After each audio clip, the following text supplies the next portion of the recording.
ምን አይነት ስጋት ውስጥ እንደገቡ በተወሰነ መልኩ ላሳያቸው። እነዚህ ናቸው እንግዲህ ይሄ ቡድን አሁን የከፍተኛ የሆነ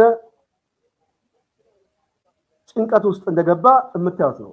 በዋናነት በአዲስ አበባ ፖሊስ ጠቅላይ መምሪያ እንግዲህ ላለፉት 100 ቀናት ውስጥ የሚሆን እቅድ አውጥተናል። ይሄ የፍርሃታቸው ጥግ የሚያሳይ ቅድም ደንበላሽ የተናገረውን እያያችሁት ነው። አሁን የአዲስ አበባ ፖሊስ ኮሚሽን በተከታታይ ሰሞኑን እነ ሊዲያ ግርማ ተሰብስበው የሚናገሩት ከዚህ ጋር በተያያዘ አብዮት ይነሳል፣ ህዝባዊ ቁጣ ይነሳል። አዲስ አበባ ቁጣ ውስጥ ገብቷል። ስለዚህ ኦህዴድ ምርጫ የሌለው አማራጭ ውስጥ ወድቋል። የአማራ ህዝብ በቃኝ ብሏል።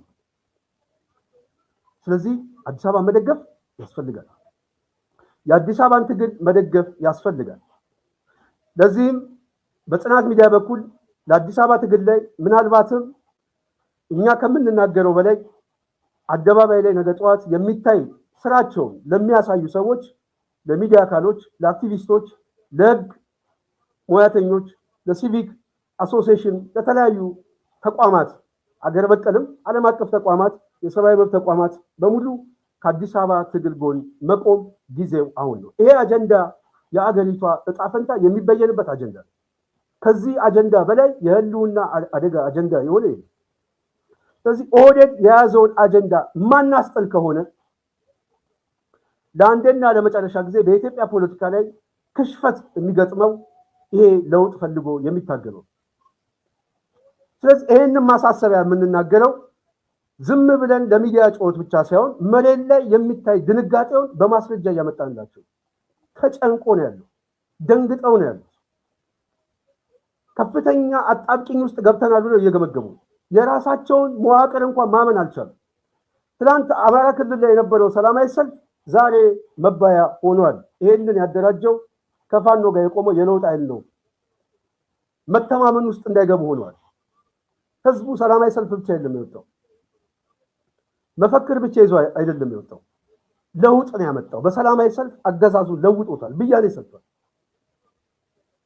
አዲስ አበባ ላይ ይሄ እንቅስቃሴ እየተሳበ ይመጣል። ይሄ እንቅስቃሴ ተስቦ ሲመጣ በተለይ በአዲስ አበባ ዙሪያ ያለው የፋኖ እንቅስቃሴ በከፍተኛ ሁኔታ የማጥቃት እድሉን ሊጨምር ይገባል ብለን እናስባለን።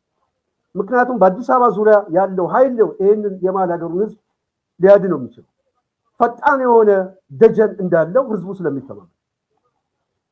ስለዚህ የጽናት ሚዲያ ቤተሰብ ዛሬ ከአዲስ አበባ ጋር በተያያዘ የጠየቅናቸው ሰው እንደ 97 አይምሰላችሁ፣ ህዝቡ ተቆጭቷል። ከተጀመረ ከፈነዳ መመለሻ የለው። ይሄ ጉዳይ አደገኛ ነው፣ እጅግ በጣም ያስጨንቃል። ስለዚህ አገዛዙ አሁን የመውደቂያው ምልክት ነው እያሉ መረጃ እየሰጡን ነው። 23 በየአካባቢ ያላችሁ ይሄ ትግል የመጨረሻ ምዕራፍ ነው። የመጨረሻ የዕጣ ፈንታችን ብያኔ የሚሰጥበት ትግል ነው። ስለዚህ በዚህ ጉዳይ ላይ ሁሉም ሰው መተባበር አለበት ብዬ አስባለሁ። አዲስ አበባ ላይ ያናገርናቸው ሰው ምን አሉ? ከእሳቸው ጋር ትንሽ ቆይታ እናደርጋለን።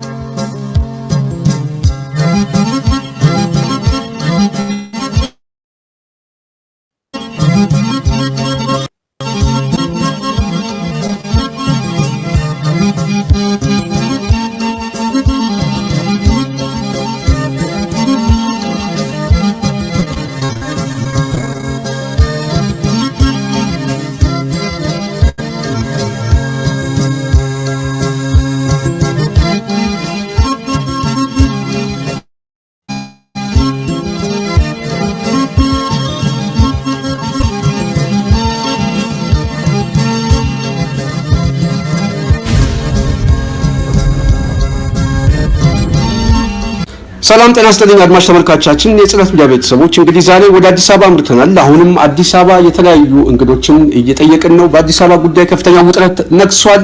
ይህንን አስመልክቶ አዲስ አበባ ምንድን ነው ያለው? ስለዚህ ጉዳይ የተለያዩ ሀሳቦች እየሰጡ ነው።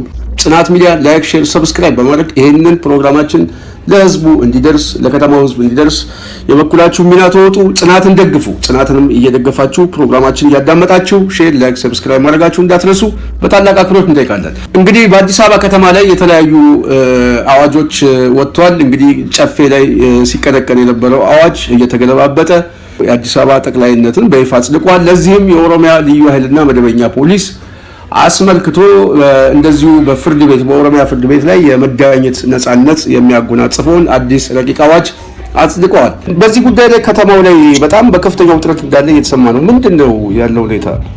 ሊመራው የሚችል አካል የለም። ደግሞ በፍርፋሪ የተገዙ ደግሞ አንዳንድ የቀበሌም የምንም በጥቅማ ጥቅም የተያዙ አካባቢዎች አሉ። ነገሩ እንትን ሳይል ሊቆጣጠሩ የሚችሉበትን መንገድ እኮ አመቻችተዋል። እንደዚህ አይነት ነገር ሲያደርጉ አድርገው ነው። በእርግጥ አንድ ቀን መነሳቱ አይቀርም የሚል እምነት አለኝ። ማለት አፍንጫው ድረስ በቃ ጫፍ ደርሷል ማለት በመንግስትም በእነዚህም የሚደረገው ነገር ማለት ጫፍ ደርሷል። መጨረሻው ወደ ህዝባዊ አመፅ እንደሚነሳም እርግጠኛ ነኝ። ይነሳል። ግን ይሄ ደግሞ ችሎ ታግሶ የተነሳ ህዝብ ደግሞ ማዕበሉ ምን እንደሚሆን እንግዲህ ራሳቸው ያውቁታል። ጊዜም ቢሆን የአዲስ አበባ ህዝብ ስልጡን ህዝብ ነው። በምንም ነገር የሚሸወድ አይደለም። ይህንንም ያ በማወቅም ባለማወቅም ሊሆን ይችላል። ወይም ደግሞ እኔ እንጃ እንዴት እንዳዩት አላውቅም። የአዲስ አበባ ህዝብ ራሱ ከነሱ ጭንቅላት ያነሰ አይነት አንድ ሰው አይደለም። በጣም ስልጡን ህዝብ ነው። የተማረ ነው። አስተዋይ ህዝብ ነው። ኑር አዲስ አበባ ውስጥ ያለው አሳንሶት ስልሽ ምንድነው አጠቃላይ ፖለቲካውን የመረዳት አቅም የለውም ብሎ ሳይሆን ለመብቱ አይተባበርም፣ ለመብቱ የማይቆም ነው። በኳስ ላይ የተጠመደ ነው። በሱስ የተያዘ ነው። ባልባሌ ጉዳይ ላይ በቲክቶክ ላይ ብቻ ሮማንቲክ የሆነ ጉዳይ ላይ የሚያሳልፍ ነው። ስለዚህ ቪክቲም ሆኗል፣ ሱሰኛ ሆኗል። ስለዚህ ስለ መብት ስለማያውቅ ብንጨፈልቀው ምንም አያመጣም የሚል አሳንሰው ንቀው ያዩት አይመስልሽም? በትክክል ይሄማ ሲሰራበት የነበረ በእነዚህ ብቻም ሳይሆን ከወያኔ ጀምሮ ነው። የአዲስ አበባ ወጣት ምንም ለመብቱም እንዳይከራከር አድርገው በቃ ምንም የማይረባ ጫት ቃሚ፣ ሌላ ቀርቶ ይሄ ፖሊስ እንኳን የአዲስ አበባ ፖሊስ ራሱ ከ97 በኋላ ከክፍለ ሀገር ነው የሚያመጡለት። ከኦሮሚያ ያመጣሉ፣ ከተለያየ ቦታ ነው የሚያመጡለት። ለምን ምርጫ 97 ራሱ ፖሊሱም ራሱ እንደምታውቀው ተባባሪ ነበር ማለት ለሀቅም የተሰለፈ ስለነበረ ማለት ነው። ያንን እንኳን እንዲቀጠር ይሄን እድል እንኳን አልተሰጠውም። ከየትም ለቅመው ነው የሚያመጡት። እርግጥ ነው በአጠቃላይ የኦህዴድ በተለይ አሁን ዛሬ የደረሰበት ጠቅላይነት አስተሳሰብ ዋነኛ ጥርጊያውን መንገድ ያመቻቸለት ህወሓት ነው። የህወሓት ኢህአዴግ በ97 ሲሸነፍ አዲስ አበባን ላለመስጠት መበሻሸቅ ውስጥ ገብቶ በወቅቱ መለስ ዜናዊ አዲስ አበባ የኦሮሞ ተጠሪነቷ ለኦሮሞ ነው ብሎ እንግዲህ ባልተጻፈ ህግ ከማወጅ ጀምሮ በተለይ በህገ መንግስቱ አንቀጽ 49 በግልጽ አዲስ አበባ በኦሮሚያ ማዕከል ስለምትገኝ የሚል ቁንጽል የሆነ ሀሳብና ለትርጉም አሻሚ የሆነ በማስገባት እንግዲህ አዲስ አበባ በዋናነት አብዛኛው አማራ ኮሚኒቲ ስለሚበዛ የአማራን ግዛት የሸዋን ግዛት እየከፋፈልን በሌላ ቅርጽ ውስጥ ብናስገባው ነገ ጠዋት እርስ በርስ ሲፋጠጡ እኛ የፖለቲካ የበላይነታችን እናስቀጥላለን የሚል ስሌት ሰርተው ነው በዚህ አዲስ አበባ ቅርቃር ውስጥ ከተሄዱት። ግን እነሱ የፈጠሩት እነሱ የሰሩት ፋውንዴሽን ግን ዛሬ ይኸው ኦህዴድ ያለፋበትን በህልሙም አይቶት የማያውቀውን እድል ቀንቶኛል በሚል ዛሬ የአዲስ አበባን ርስትና መሬት በከተማ ውስጥ ሀብታቸውን በማፍሰስ የገነቧትን ከተማ በአንድ ብጣሽ ወረቀት አዋጅ ጠቅላይነት እያወጀ ነው ያለውና ቅድም አንቺ እንዳልሽው አሁን ከተፈጠረው የኑሮ ውድነት በከተማ ውስጥ ካለ የመብት ረገጣ እንደዚሁም ከኦህዴድ አግላይ ፖለቲካ አስተሳሰብ በአጠቃላይ ህዝቡ ወደ ከፍተኛ አብዮት የሚጠበቅ ነው። ምክንያቱም የተጨቆነ ህዝብ ወደ አደባባይ ይወጣል። ወደ አደባባይ ሲወጣ ግን እንደው የሚያስፈራ ነገር አይታየሽም? እንደ 97 ወደ ቤቱ የሚመለስ ይመስላል? በፍጹም ከዛ የበለጠ ነው ሊሆን የሚችለው። የዛኔ እንደውም ቀላል ነው። አሁን በጣም የታገሰ ህዝብ ነው ያለው። በምንም ነገር ነባር ይዞታውን ነጥቀውታል፣ አፈናቅለውታል፣ አስርቦታል። ማለት ይሄ መንግስት አሁን ሊመራ ሳይሆን ህዝብ ሊበቀል የመጣ ነው። በቀል ነው የተያዘው። ማለት ህዝብ በልቶ ሳያድር ኤክስፖርት የሚደረግበት አጋጣሚ አለ። ስንዴ አመረትን ይላሉ፣ የት እንደሚቀጡት ኬንያ ይሁን የት እንደሚቀጡት የማይታወቅበት ሁኔታ ላይ ነው ያለው። ስለዚህ ህዝብ ሊበቀል የመጣ መንግስት ነው። ያው ስለዚህ ምናልባት ህዝቡ ወደ አደባባይ ሲወጣ ምናልባት ከ97ቱም በላይ ስሜታዊ ሆኖ ሊወጣ የሚችልበት ሁኔታዎችን እነሱ ራሳቸው ፈጥረውለታል ነው መቴን። ፈጥረውለታል። በትክክል የሚመለስ ህዝብ አይደለም ማለት የታገሰ ህዝብ። ማንኛውም የታገሰ ትዕግስት ያለው ትዕግስቱን ሲጨርስ መጨረሻው ምን ሊሆን እንደሚችል የሚታወቅ ነገር ነው። የትራንስፖርት እጦቱ ምናምን፣ የስራ እጦት ከፍተኛ ችግር ውስጥ ነው ያለው አሁን የአዲስ አበባ ህዝብ። በአጠቃላይ ስታዩ ከተማው ላይ ያለው ድባብ በተለይ መገፋትና መገለሉ የፈጠረበት ከፍተኛ ቁጭት የበለጠ ወደ እልህ ውስጥ እንደሚከተው ግልጽ ነው። በተለይ ቤቱ ፈርሶበታል፣ ስራ አጥ ነው። በዚህ ዘረኛ አገዛዝ ደግሞ የበለጠ ህጋዊ የሆነ መዋቅር ተሰርቶለት ከሁሉ ነገር እንዲገለል ሆኗል። ዛሬ እንኳን ቀበሌ ውስጥ የቀበሌ ካቢኔ መሆን አይችልም የአዲስ አበባ ልጅ በከተማው ላይ ተወለደ የሚል ስም ብቻ ነው ያስቀምጡለት እንጂ ከበሻሻ የመጡት ካሪሲ የመጡት ሙሉ መብት አላቸው። ይሄ ታክሲ አስከባሪ ራሱ ማለት ነው ለአዲስ አበባ ልጅ አልተሰጠም። እሱ ራሱ ማለት ነው ከዚህ በፊት የነበሩትን እንዳይሰሩ ታግተው አሁን አዲስ ነው አደራጅተው ያመጡት። እንግዲህ ይህ ምን ማለት ነው? ሁሉንም ነገር ቆላልፎ እንደያዙት ነው የሚታየው። በቋንቋ ከኔ ጋር ለሚመሳሰል ሰው በቃ ሁሉንም ነገር ባንኩንም ታንኩንም የሰጡት ለእኔ ቋንቋ ይመስለኛል ለሚሉት አካል የሰጡት። ይችን ትንሽ ስራ እንኳን አልተሰጠውም የአዲስ አበባ ልጅ። እሱ እኮ ስራ ብቻ ሳይሆን እኮ የከተማውንም ጥበቃ ነው። ፖሊስ እኮ ናቸው እነሱ። አሁን በዋናነት የአዲስ አበባ ልጅ ከስራ ማፍራት ፖሊስ ናቸው እኮ በቃ መደበኛ ፖሊስ ናቸው። የኦህዴድ ፖሊሶች ናቸው። የደህንነት ስራ ነው የሚሰሩት። በሌላ በኩል ደግሞ የስራ እድል እየፈጠረላቸው ነው ማለት ነው። በከተማ ውስጥ ያሉ ወጣቶች ቅድም አንቺ እንዳልሽ እንኳን ታክሲ ጠብቀው ታክሲ እንኳን የሚሰሩ ሰዎች ሁሉ እየተበተኑ በመንግስት መዋቅር ውስጥ ደግሞ ሰው ሊገባ አይችልም። የጸጥታ መዋቅር ውስጥም እንዳለ አሁን ገዳ ኮማንዶ ነው ከኦሮሚያ ላይ የመጣው። አዋጁ ደግሞ የበለጠ አሁን እድል ሰጥቶታል። የተለያየ ፖሊስ ጣቢያ አዲስ አበባ ላይ ይሰራሉ። የራሳቸውን መደበኛ ፍርድ ቤት አዲስ አበባ ላይ ገንብተዋል። የዋና የፖሊስ ማዘዣውንም ወደ አዲስ አበባ አምጥተዋል። ስለዚህ አዲስ አበባ ውስጥ ያለ ነዋሪ ሁሉ ሂዳት በለው ግን ስልታዊ በሆነ ገፍተህ አባረው የሚል ፖሊሲ እየተከተሉ ነው። ይሄ ጉዳይ ግን በአጭር ቀን ውስጥ ምናልባት በጣም በአጭር ጊዜ ውስጥ በህዝብ ውስጥ መሰረታዊ የሆነ አብዮት አይፈጥርም? ከባድ ነው፣ በጣም ከባድ ነው። በጣም ያስፈራል። ብቻ ሲታይ ሁሉም ጋር ማጉረምረም ነው ያለው።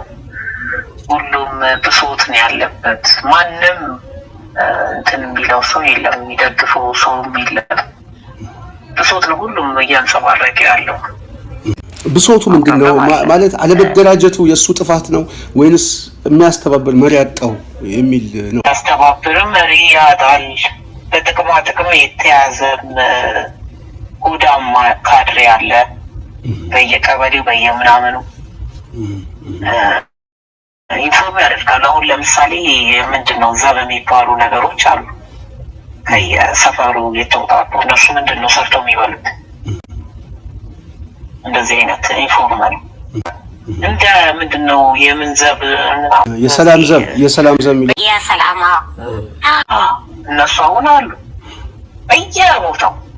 በየቦታው እነሱ እንግዲህ ሊያለፈልፉ የሚችሉት ይሄንን ነው። እነሱ በጣም በቃ እነሱ የመጡበት ሴራ ስለሚያውቁ ይሄንን ለእንትን ለመቆጣጠር እንትን ሆኖላቸዋል። ግን በሰውኛ ይቻላል ግን በሰውኛ አሁን አንቺ ከተማ ውስጥ ይሄ ምንም ማለት አይደለም። የተቆጣን ህዝብ ምንም ሊመልሰው አይችልም። ግን በህግ ለእነሱ አደጋ ነው። የሚታወቁ ሰዎች ናቸው። ማቃጠርም ቢሆን ከእነዚህ ሰዎች አያልፍም። እነዚህ ሰዎች ደግሞ የህዝብ ጠላቶች ናቸው። እነዚህ ያደራጇቸው የሰላም ፓርት ነገሮች የህዝብ ጠላት ናቸው። መረጃ የሚሰጡት እነሱ ናቸው። ለጠላት መረጃ ጠላት ነው የምንለው መንግስት ሳይሆን ያለው ጠላት ነው ያለው። ህዝብ የሚበቀል መንግስት ሲጀመር ህዝብ ነው መንግስት አይደለም። ህዝብን ያላከበረ መንግስት ሊሆን አይችልም። ህዝብን የሚበቀል መንግስት ጠላት እንጂ የህዝብ መሪ ሊሆን አይችልም። አብይ አህመድ ግን የሚለው እኮ ብርሃን አመጣውላችሁ ነው የሚለው። እንዴ ብርሃን እና ፖለቲካ አይደለም ምንም ሊል እኮ አይችልም። ይሄንን የጨለማ ዘመን ይሄን የመፈናቀል ዘመን አዲስ አበባንም ጠቅልሎ ለኦሮሚያ የሰጠበት ዘመን የብርሃን ዘመን ነው እያለ ነው። በጣም የሚገርም ነው። የከተማው ህዝብ ዋናነት ተጠሪነቷ ቆጥሮ የሚቀበለው ነው። አይ እሱ ቆጥሮ መቀበል ብቻ ሳይሆን የያዙትም አሳጥቶ በዜሮ እንደሚያስወጣቸው ህዝቡ ሲነሳ ግልጽ ነው ማለት ነው። የተነሳ ህዝብ ያሸንፋል። ሲያሸንፍ ደግሞ የያዙትንም ምናልባትም ይዘነዋል ያሉትንም አስወጥቶ በዜሮ ምናልባት የተራዘመ ሰቆቃ ውስጥ ሊከታቸው ይችላል። በቀል ስለሆነ ማለት ነው። በበቀል ነው ህዝብ የሚመልሰው። ህዝብ ደግሞ የህዝብ በቀል በጣም ከባድ ነው። በስርዓት ሊወድቅ ይችላል። ህዝብ ግን ሲበቀል ግን በጣም መጥፎ ነው። በጣም ማህበራዊ ፖለቲካዊ መገፋት ነው የሚፈጥረው። ራሱ ነገ ጠዋት በህይወታቸው ላይ በማህበራዊ ህይወታቸው ላይ በማህበራዊ መስተጋብሩ ላይ ከፍተኛ የሆነ ተገላይነት ውስጥ ሁሉ ሊከታቸው የሚችልና የተራዘመ ጠባሳ ሆኖ ሊቀጥል ይችላል። ይሄንን ለህዝቡ እያሸከሙት ነው። እንወክላለን ለሚሉት ህዝብ ግን እንደ ሽልማት እየሰጡት ነው። ነገ ጠዋት ተቃቅሮ ተተፍቶ ከህዝቡ ተነጥሎ ጨቅሎ እንደ ጭራቅ ተስሎ በኢትዮጵያ ታሪክ ላይ ተመዝግቦ እንዲቀመጥ የበኩላቸው ሚና እየጫወቱ ነው ማለት አይቻልም እንዴ? በትክክል ነገ ያው የገፈቱት እንትን ተቋዳሽ ነው የሚሆነው ማለት እነሱ ምን ቸገራቸው ማለት ወይ አይታወቅም። ነገር ግን ይሄን ወክለዋለሁ የሚሉት ህዝብ ግን ነገ የበቀል በትሩ እነሱ ላይ ያርፋል። ዛሬ ነው ይሄንን በቃ ሊሉትም የሚገባው የነበረው እሱ ለማለት ነው። ህዝብ ላይ ህዝቡ ራሱ አሁን አምጾ ከዚህ በፊት መብቴ ተነካ ብሎ እንዳመጾ ሁሉ አሁን ደግሞ በስሜ አትነግድ ብሎ ህዝቡስ መቆጣት የለበትም እንዴ? አሁን ከሚሞተው ህዝብ ጋር አብሮ መተባበር የለበትም እንዴ?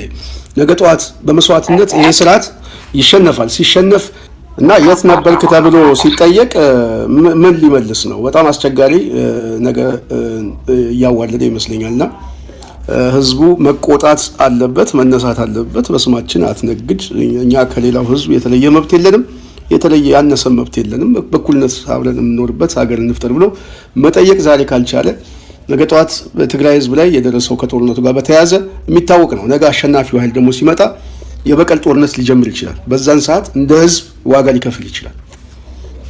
ስለዚህ ይሄንን ማሰብ የግድ ያስፈልጋል ብለን እናስባለን። እንደው በመጨረሻ እዚህ ላይ የምትይው ነገር ካለ? ሲጀመር ማለት ነው እነሱ ኢትዮጵያ ውስጥ ይሄ እነሱ የሚሄዱበት አካሄድ አያዋጣም። ኢትዮጵያ ውስጥ ብዙ የተጋመደ ህዝብ ያለው እንደ ኢትዮጵያዊ ሆነን ነው ልንኖር የሚገባው።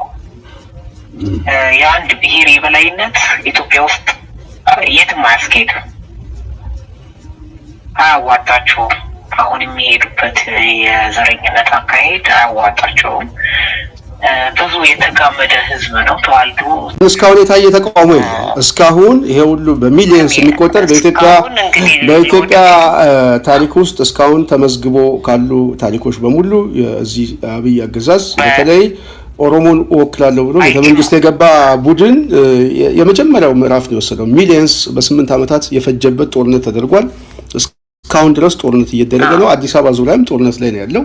የከተማው ህዝብ ደግሞ ዛሬ መጤ ነው ባለቤት አይደለም፣ ስለዚህ ባለቤቶቹ እኛ ነን ብሎ ለኦሮሞ የተሻለ መብት አለው፣ ሌላው ግን ከኦሮሞ በታች ነው የሚል አዋጅ በ21ኛው ክፍለ ዘመን በሰለጠነው ዓለም ላይ እንደዚህ አይነት አዋጅ እንስሳዊ የሆነ አዋጅ በምክር ቤት እንዲጸድቅ ነው ያደረጉት። ነገ ጠዋት ይሄ ህዝብ ታዲያ አደባባይ ወጥቶ ሳይቃወም ነገ ጠዋት ለውጥ ይመጣል። ህዝብ አምጾም ለውጥ ሊያመጣ ይችላል። መስዋዕትነት እየተከፈለ ነው። ያው ዛሬ ዙሪያው ተከቦ ያለው በጦርነት ነው። የሚዋጋው ኃይል ነገ ጠዋት ያሸንፋል። 83 እንደመጣ 2010 እንደመጣ ነገ ጠዋትም 83 ይመጣል። ህዝብ ያሸንፋል። የዛን ሰዓት ሺህ ዓመት ንገስልን አብይ የሚለው የኦሮሞ ሊቃን ሺህ ዓመት ንገስልን የሚለው የብልጽግና ደጋፊ ቅድም አንቺ እንደምታያቸው የት ይገባሉ? መግቢያቸው ሴት ነው። እና ይሄ በጣም አስፈሪ ጊዜ ለነሱ እየመጣ ይመስለኛል። ምናልባትም ተጨቆነናል ከሚለው ህዝብ በላይ ጨቆናን የሚተባበር ህዝብ እና ደጋፊ የሆነ ሊቅ ምናልባት የሲኦል ዘመን እየመጣበት ይመስለኛል። እንደውም አሁን በአሁኑ ሰዓት ኢትዮጵያ እስካሁን ባለን ታሪክ እንኳን እንደዚህ አይነት አሳፋሪና አስቀያሚ ታሪክ አልተፈጸመም። ቅኝ ተገዝታ ማታውቅ ሀገር በእነሱ ቅኝ ተገዝታለች ማለት ይቻላል። ዳግማዊ አድዋ ያስፈልጋል። ዳግማዊ አድዋ በቃ ማለት የሚያስፈልገው ህዝብ የማናውቀው እስከዛሬ የማይታወቁ ወንጀሎች ሁሉ ተሰርተዋል። የሰው ልጅ ታርዷል። የሰው ልጅ ተዘቅዝቆ ብልት በቃ ተዘቅዝቆ ሁሉ እስከ መበለት የደረሱ ሰዎች ናቸው። ስለዚህ የግፍን ጥግን ያሳዩት ዳግማዊ አድዋ ያስፈልጋል ነው እኔ የምለው። ህዝባዊ ብሔርተኝነት ብቻ አይደለም። እነዚህ ኢትዮጵያ እስካሁን ተደፍራ ማታውቅ ሀገር በእነዚህ ሰዎች ተደፍራለች። ቅኝ እየተገዛን ያለ ነው። በገዛ ሀገራችን ሁለተኛ ዜጋ እና ሶስተኛ ዜጋ ሆኖ የሚኖር ዜጋ ነው ኢትዮጵያ ውስጥ ያለው።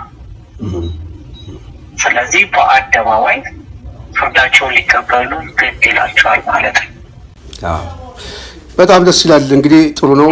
አዲስ አበባ ጉዳይ ላይ እየተነጋገርን ሁሉ ጊዜ እንወያይበታለን። የከተማው ጉዳይ በጣም ስለሚያሳስበን ነው። በተለይ ህዝቡም ከጫፍ እስከ ጫፍ ራሱን ለአብዮት ለህዝባዊ እምቢተኝነት እያዘጋጀ እንደሆነ ብዙ ምልክቶች እየታዩ ነው።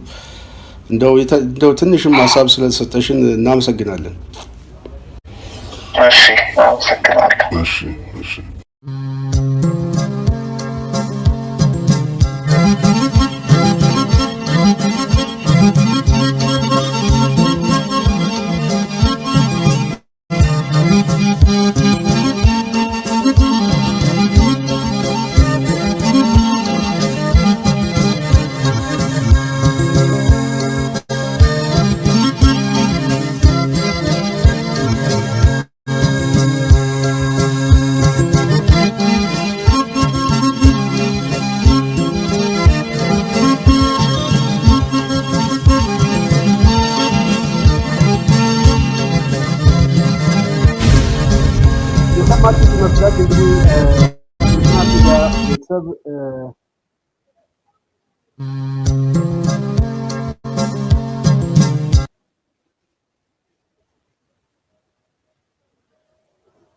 የሰማችሁትን ይመስላል። እንግዲህ የጽናት ሚዲያ ቤተሰብ ያው አዲስ አበባ ላይ የምናነሳቸው ሀሳቦች ሁሉ ህዝቡ እየገዛው የተለያየ ሀሳቦችን እያነሳን ነው። እኛ የምናነሳው በዋናነት ከህዝብ የሚመጣውን ሀሳብ።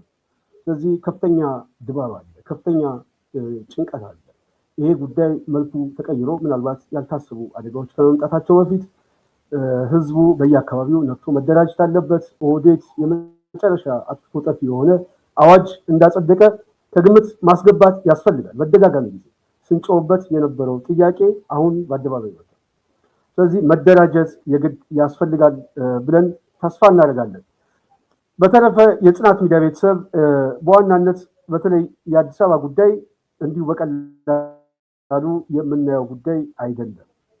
የአዲስ አበባ ጉዳይ ዝም ብለን የአንድ ሰሞን የሚዲያ ጫጫታ ብቻ ሳይሆን ወደ አደባባይ ብዙ ነገር ሊመጣ የሚችልበት እድሎች በጣም እየሰፉ ነው። እንግዲህ የኦሮሞ ሊቃን እኔ በአብዛኛው ብልጽግና በተለይ ይህንንም ስርዓት የሚቃወሙ ሰዎች አደንቃቸዋለሁ።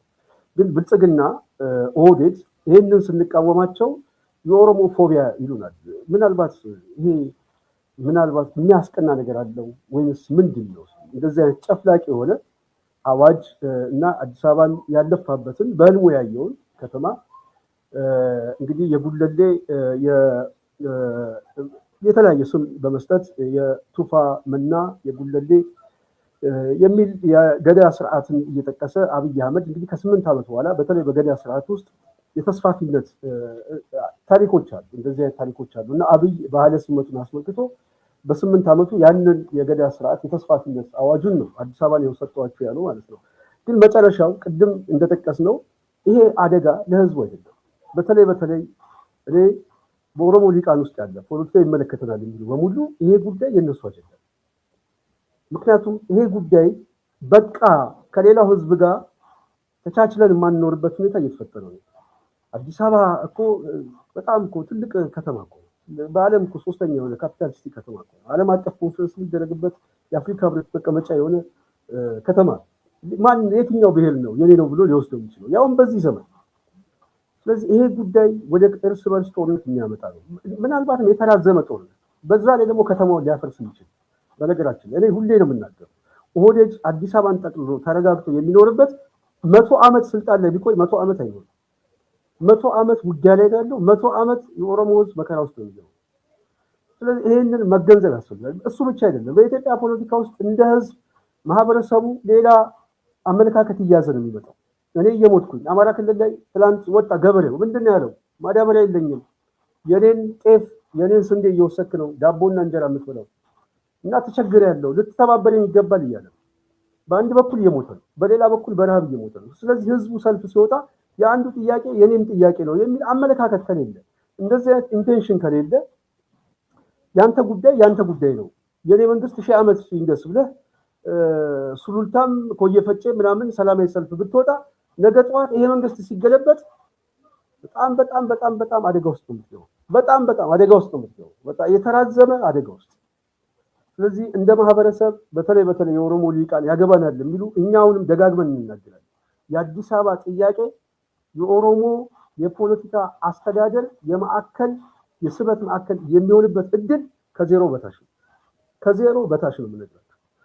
አይ ይሄንን እናስፈጽመዋለን፣ በዚሁ ህግ እንጸናለን፣ በዚሁ ጨፍላቂ ህግ አዲስ አበባን ጠቅልለን እንሄዳለን የምትሉ ከሆነ ምናልባት የተሰደደውም እየተሰባሰበ ይዋጋል።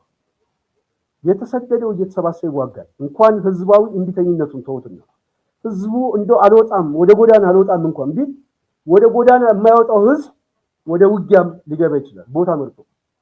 ስለዚህ አዲስ አበባ ላይ ግንባር ነው የምትፈጥረው ኦህዴድ የብልጽግና ስብስብ። ይሄ ግንባር ደግሞ በዋናነት የተራዘመ በደልና የጭቆና ህግ በኢትዮጵያ ታሪክ ላይ እንደ ማህበረሰብ የምትወክለው ህዝብ አሸክመው ትሄዳል። ስለዚህ ኦሮሞ በተለይ ህዝቡ ይሄ የህዝብ ጥያቄ ነው ብዬ ስለማላስብ ነው። የሊቃኑ ጥያቄ ግን እንደሆነ በአብዛኛው የሚናገሩት ከዲስኮርሳቸው መረዳት ስለሚቻል ተቃዋሚው ገዢው። ስለዚህ ሊቃኑ ወደ ልቦናው ገብቶ የአዲስ አበባ ህዝብ ጥያቄ የመብት ጥያቄ፣ የዲሞክራሲ ጥያቄ ነው፣ የህልውና ጥያቄ ነው። አንድ አዲስ አበባ ላይ የተወለደ ተወላጅ ሱሉልታና ጅማ አርሲና በሻሻ ከተወለደ ሰው ጋር እኩል መብት ከሌለው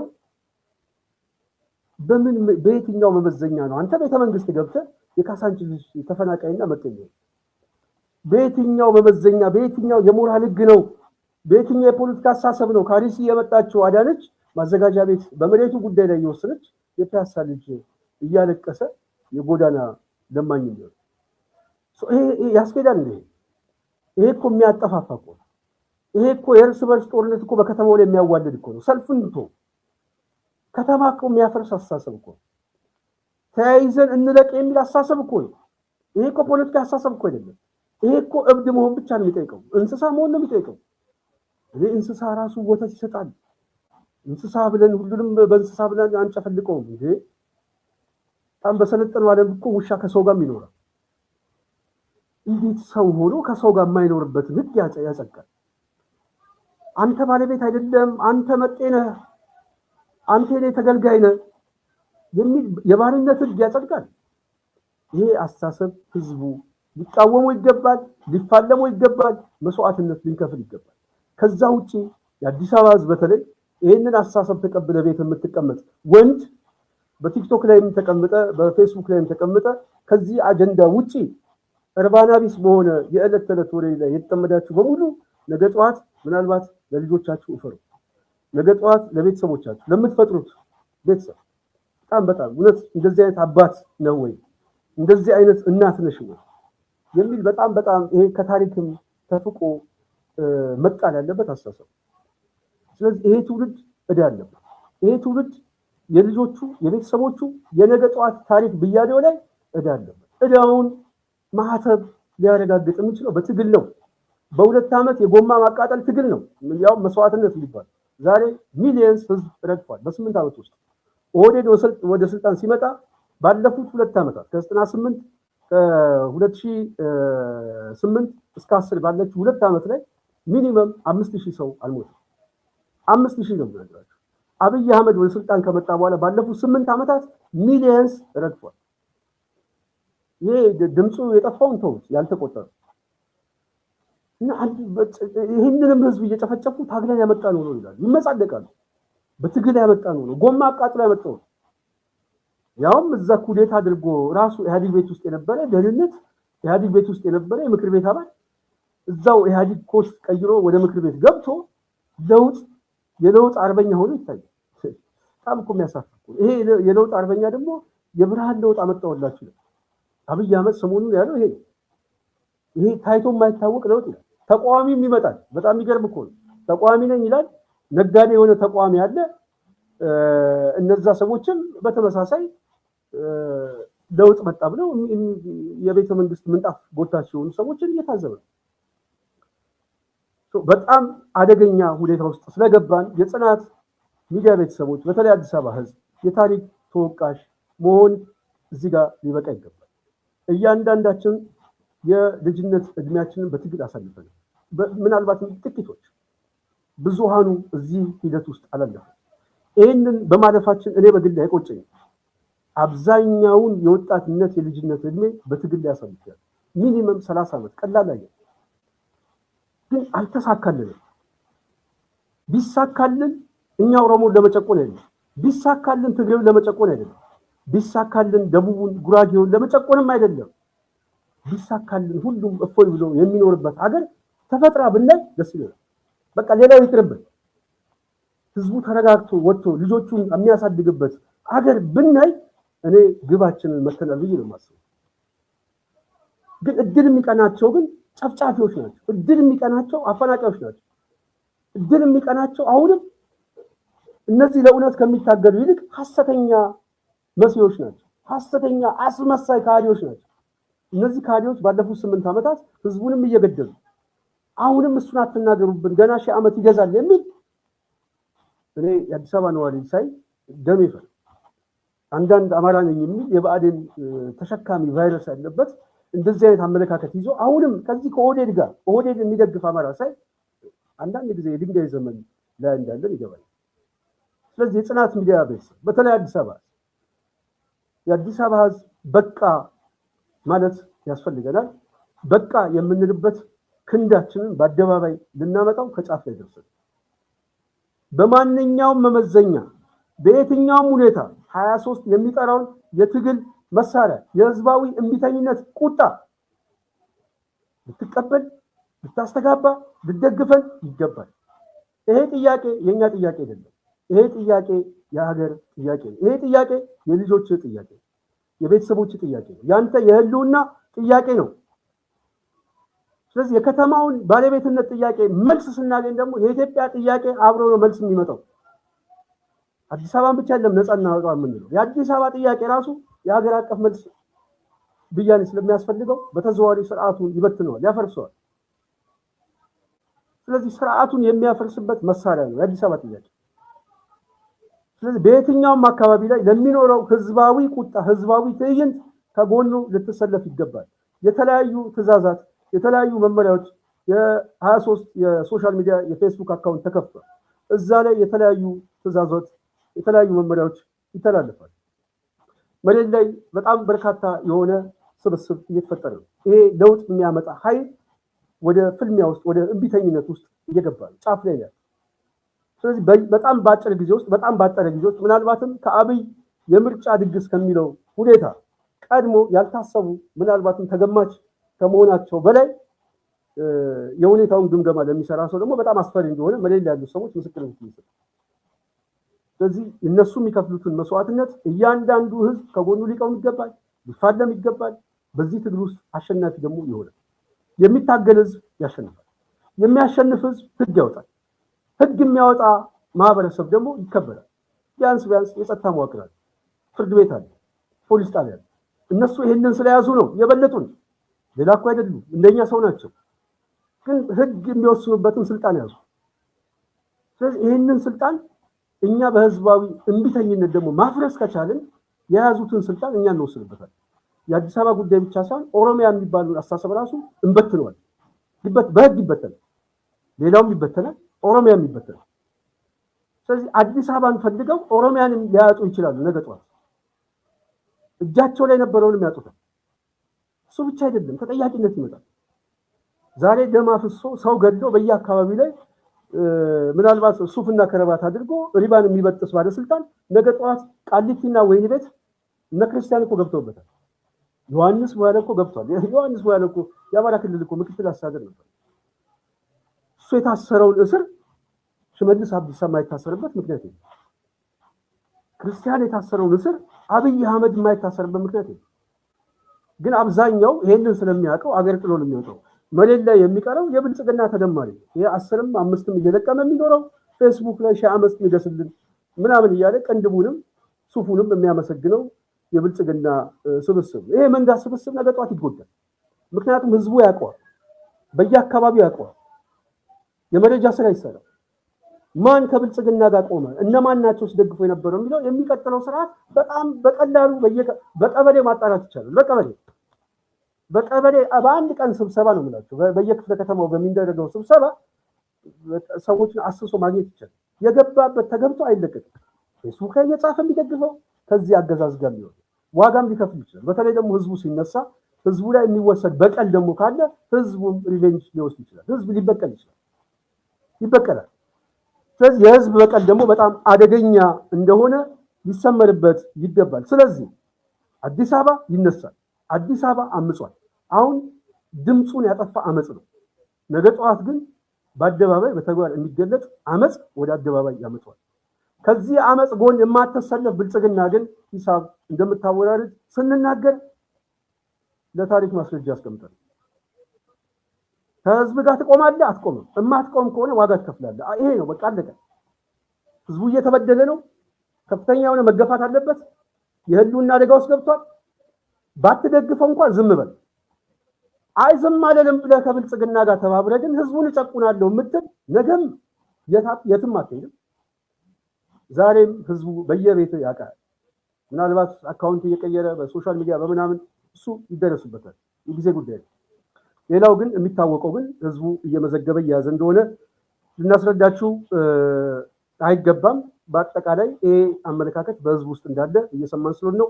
በተደጋጋሚ ጊዜ ከአዲስ አበባ ነዋሪ ጋር እንወያያለን። ነገም ከነገ ወዲያም በሚቀጥለው በተለይ 23 በስፋት እየደራጀ ካለው እንቅስቃሴ አኳያ የተለያዩ መረጃዎችና መመሪያዎችን ሰሞኑን ይፋ ያደርጋል ተብሎ ይጠበቃል።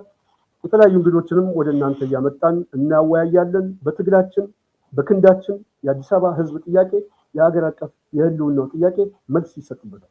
ይህንን የአንገታችን ማህተብ ያህል እናረጋግጥላቸዋል።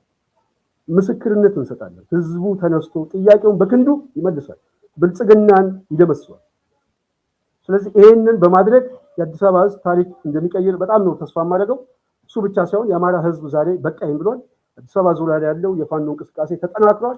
ወደ መሀል ሀገር የሚደረገው እንቅስቃሴ ሁሉ የተቀናጀ የከተማውና የዳሩ በተናበበ ሁኔታ ብልጽግናን በዚህ ዓመት ሊሸኘው እንደሚችል ስንነግራችሁ ምናልባት የደረታችንን ነፍተን የምንመሰክረው ምስክር እንደሆነ ልታቁልን ይገባል ለማለት ነው። የጽናት ሚዲያ ቤተሰቦች እንግዲህ በሚቀጥለው እንደዚሁ በተመሳሳይ በሌላ ፕሮግራም እስክንገናኝ የዛሬ በዚህ ያበቃለሁ።